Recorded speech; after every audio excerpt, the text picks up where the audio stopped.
Welcome to my channel. This is Magic Hecate. Can you name these old things?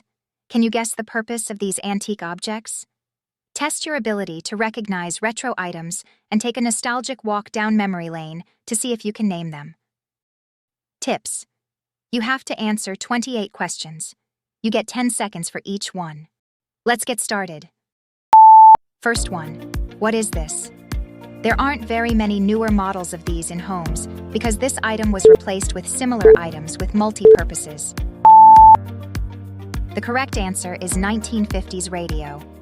They didn't have CD player options, record players, or even 8-track players. They were simply conductors of radio waves, bringing your favorite radio programs to your living room every night.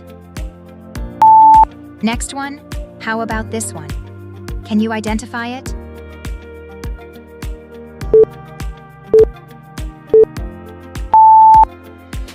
Actually, it is a washboard. Before everyone had access to mechanical washing machines, washboards were used to agitate clothes that had been sitting in soapy water. It would help scrub the dirt out and bring life back to the clothes. Continue with this one. Is it a toy turtle?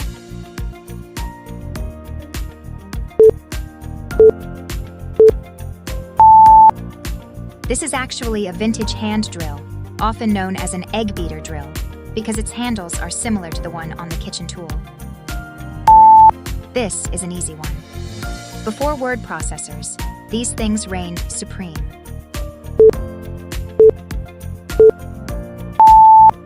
The correct answer is a typewriter. There were dozens of variations of the typewriter before the word processor was invented.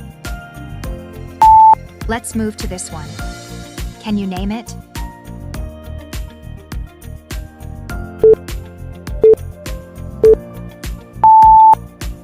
It is a carpet beater. A carpet beater kind of looked like an old-school tennis racket, but it was actually made out of metal and was used to beat the heck out of rugs in order to loosen all the dirt and dust that would collect. How about this one?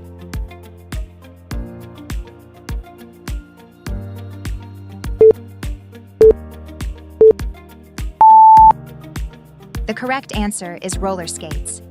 Way back when, roller skates were attachments for your shoes. However, safer versions were made that basically functioned as footwear.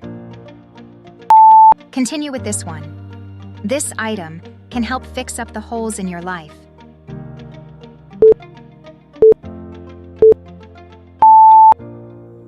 It is a sewing machine. While the first sewing machine was invented in 1755, it wasn't successfully marketed. It didn't really take off until 1830, when a French tailor signed a contract for his sewing and embroidery machine. You may recognize this from movies set in the 1960s. What is it?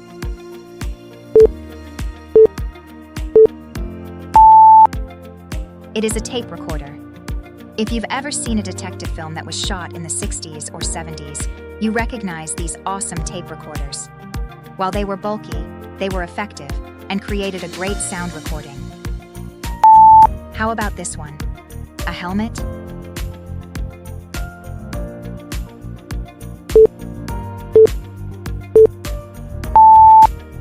Actually, this scary-looking contraption is an antique hairdressing hood, used for drying and setting a new do. It is a little tricky. Can you name this one?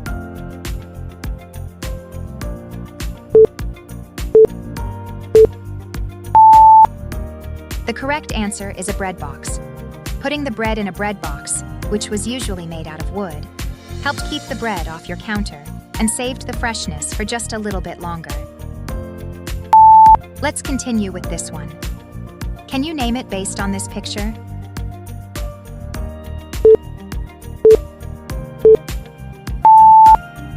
It is an electric razor. The first electric shaver was patented in 1930 by Jacob Schick. How about this one?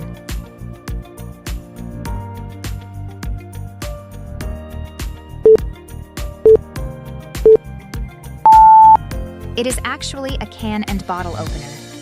If you're old enough to remember your juice coming in a can, you know that you needed to put 2 holes in the top of that bad boy to get the good stuff. One hole was for pouring, and the other hole to relieve air pressure. What is this? This looks deadly, but it's used for something ordinary.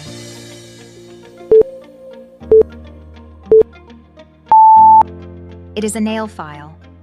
While the design of the nail file hasn't changed much, the materials from which it is made have. These days, we get disposable nail files instead of metal ones. Let's move to this one. Can you name it?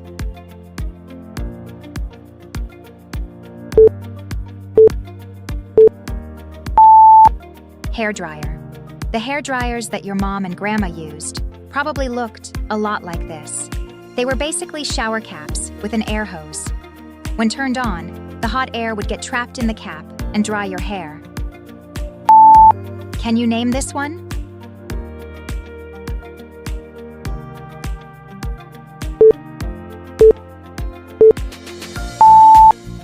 Bellows.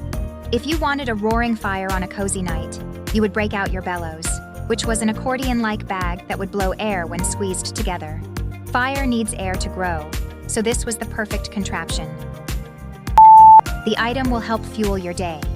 What is it?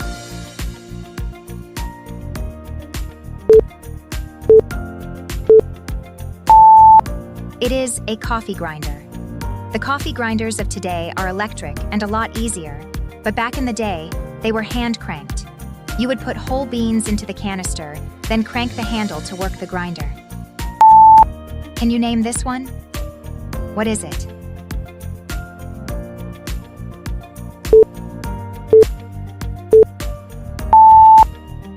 A toaster. Old-fashioned toasters did not have slots for the bread.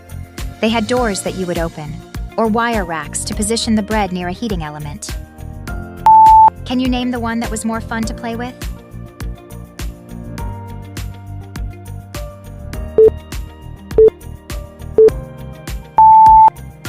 A Rolodex. Business people had a Rolodex, which basically stands for a rolling index. It was a cylindrical roll of paper that would hold all of your contacts and their information. It was also fun to play with. What was this item that was a necessity for 19th century hosts?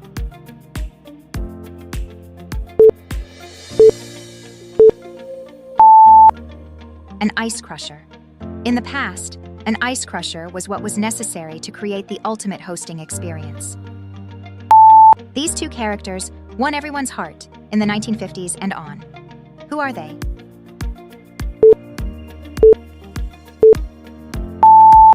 Gumby and Pokey toys and products were all the rage from the 1950s through the 1990s.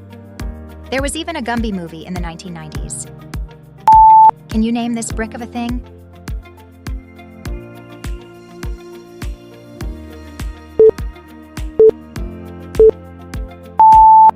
It is a Walkman. The Sony Walkman allowed you to walk around with your music playing in your ears. It was compact, and it gave you the ability to ignore adults who were yelling at you. These pretty much don't exist anymore. What is it?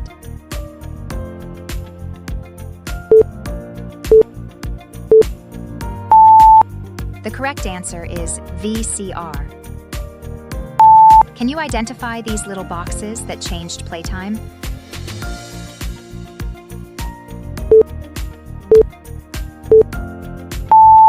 The correct answer is Atari Cartridges. One of the earliest home game consoles was the Atari 2600. It was sold with joysticks and cartridges. Can you name this one?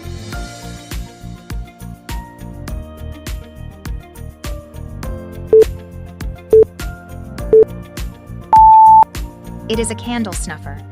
Candle snuffers were bell-shaped ends on a metal pole that would be placed over a candle's flame. It would, like the name suggests, snuff out the flame. Let's move to this vintage household item. What is this?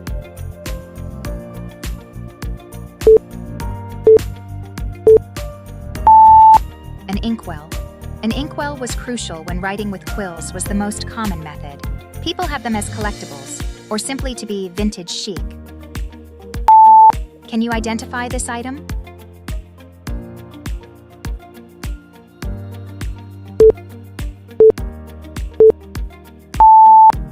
A sifter. These metal items were used to sift the lumps and imperfections out of flour and other dry baking ingredients. It was operated by squeezing a handle or turning a crank. Another part inside would push the dry goods through the little holes. Continue with this one? Can you name it?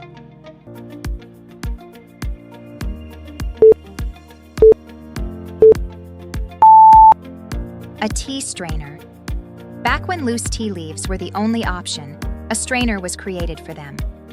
You would put the leaves in the strainer and steep that in the water. That way, the leaves would be contained, and you'd get all the deep flavor out of them. Can you name this item which was in home offices everywhere in the 1940s?